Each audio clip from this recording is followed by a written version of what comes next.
The best hidden secret of fashion design is custom pattern blocks. Think of any garment like a shirt, a blouse, a dress, a coat. Every single one of them will have started from a very similar block. Those blocks could be hidden and you might not recognize them right away, but they're always there. And here is another secret. A shortcut. Once you made your perfect block and then designed a pattern from it, and the final garment turned out perfect, you love how it works, you love how it sits on you, you don't have to go back to the block every single time.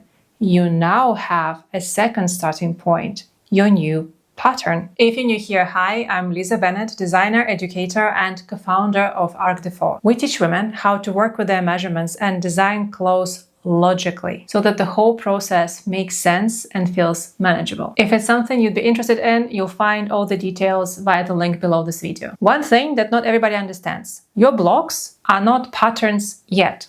They are the foundations, the beginning of every design, but they are not a finished design. The blocks are pretty neutral. It's basically your measurements transformed into a 2D shape. It's not design yet, it's structure. And in the beginning, yes, that's the tricky part. You draft it, you test it, you adjust it, you make something from it, and you refine it. The stage of creating a perfect block requires patience. But once it fits, once you can trust it, everything changes, because now you have solved the fit problem once and for all, and you don't have to solve it again and again and again. It's done. You put the work once and then you just enjoy the results of it. Also, and this is important, you don't just have one block. You have many different blocks for different types of garments. For example, you might have blocks with different ease, so you can choose how you want your garment to sit on you, tighter or looser. You can have blocks with darts and without darts, because some garments require more fitting and some garments don't need darts, like t-shirts. But no matter the shape and the size and whatever of the block, the basic principles always remain the same. Ease, fit, proportions, those are the choices that you make. But the logic underneath doesn't change. And here's where it becomes interesting. Let's say you designed a dress. You tested it, you maybe made a few iterations, and finally you have your perfect dress and the perfect pattern, right? At this point, your dress pattern becomes incredibly powerful because it already carries all the decisions, all the choices that you have made. It already carries intention. It already works. So you don't have to reinvent it again. And next time you have a similar looking, similar fitting garment in mind, you don't have to go back to the original block. You can start with this pattern. Remember this white linen dress that I made last summer? I wore it a lot. I love the fit. I love how it flows around my body. Then in the autumn, temperatures dropped a little, not as much as to wear like a full winter jacket, but I wanted something for in between, and I had this beautiful cut of wool. So I decided to make an unlined kind of kimono style jacket. And I did not reinvent the pattern. I went straight back to that dress pattern, and with minor tweaks, I got myself a brand new garment. And yes, of course, the fabric choice also makes a great impact, but I'm talking about the base, the structure right now. And a few months later, I was working with denim and I had this idea for a new shirt. And again, I went straight back to the dress pattern, tweaked it a little bit, and got myself a brand new garment, looking nothing like the dress. All of these garments look completely different, but they all started from the same base block, and two of them evolved from the same dress pattern. Let me quickly show you how I tweaked it each time. Let me break it all down with the mini models so you can see exactly the logic. Remember what I had? I had my standard dartless blocks with 40 centimeter ease and the sleeve for this block. This was my starting point. From those blocks, I designed this dress pattern and this sleeve pattern, and also little details which are not important here. I made a dress, I'm happy with the fit, I love the shape of the body, and now I can use these patterns to make myself a pattern for kimono. I only need to do a few adjustments. Body blocks, I can use them almost as they are. The sleeve obviously needs to be changed, and I don't use my standard sleeve block. Instead, I turn it into a slightly more relaxed fit sleeve. So the cap of the sleeve is lower. It makes it more comfortable to wear, and that's what I prefer, especially for these oversized relaxed fit garments. I'm gonna have an opening in the front, so this neckline doesn't work. So I can take my pattern, but I think I actually did it on the fabric. But you can do it on the pattern, just fold it away, kind of like this.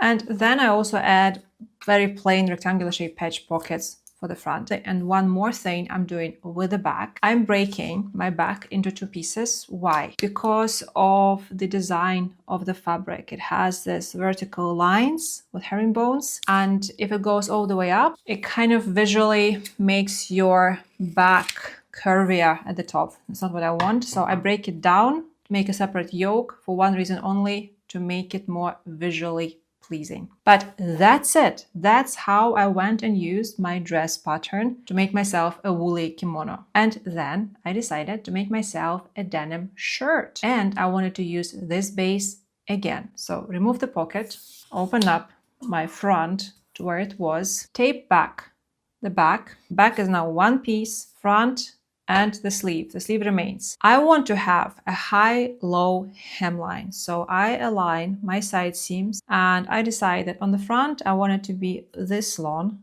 On the back, I want it to be longer. And in the middle, I want it to be like a curve here, right? And I just draw the nice curve towards the front, and from the back, I cut it out. Next, back remains unchanged. This is it. This is the pattern ready. On the front, I want to insert a ruffle over here. And because there's no darts, I'm free to draw any sort of curvy line I want. So it's just about making decision. Let's say like this. And I cut it out. Here, now I have a beautiful place to insert a ruffle. How long should the ruffle be? It depends on how puffy you want it to be. 2-3 times longer than this line is perfect. I don't make patterns for the ruffle, I just cut it on the fabric, but here, see, let's say this is 1 time, 2 times, about 2.5 times. That's a fantastic length for the ruffles. I make the ruffles, I insert them in. Next, button stand. I need to make a separate button stand here because I didn't have it done, and also because I want to hide my ruffle in it. No magic here. You just measure the length of your front and draw this plain rectangular strip. That's the button stand. It's attached separately. Button stand. Okay. And the last part here, what I wanted to have a mandarin collar. So I measured my neckline and I designed a mandarin collar. Front done, back done, now the sleeve. I wanted to have a plain sleeve. However, I was very short on the fabric. So I decided to work with the idea of the ruffle and bring it to the sleeve and break down my sleeve into segments. So as much as I possibly could, I cut out with the fabric. Whatever amount lengthwise I had left, I tried to squeeze as long as possible. Then I turned a few strips of fabric into kind of double-sided ruffles. So they gathered both on this side and on this side. And then this is the remaining part before the cuff. And of course, the last part of the sleeve is the cuff.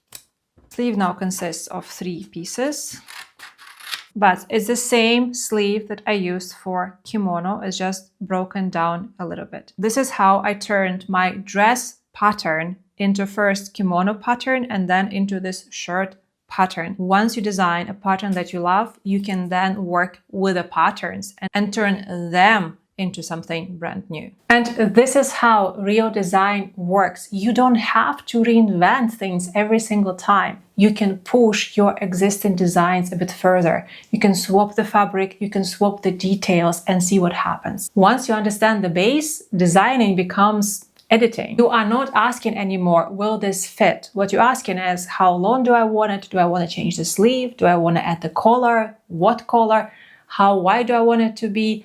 Minor little tweaks that make a brand new garment every single time. Stress and the worry about coming up with new designs completely disappear because you have the rock solid structure. And this kind of stability and predictability of knowing how the final design will look like creates freedom. The only somewhat difficult part is working on those original blocks. But even then, it doesn't have to be difficult. Once you have the blocks that work for you, and once you've developed a couple of patterns from those blocks, and they also work for you. You never design from zero anymore. Every single time you build upon something you've already done before. Now you develop, you refine, and you make intentional choices. The principles for every single garment remain the same. The fit, the style, the decorative details become a decision. And if you want to develop that base for yourself and understand how to work with your blocks and how to design patterns, that's exactly what we do at Arkdefo. The link is below. Thank you for watching, and I'll see you next time.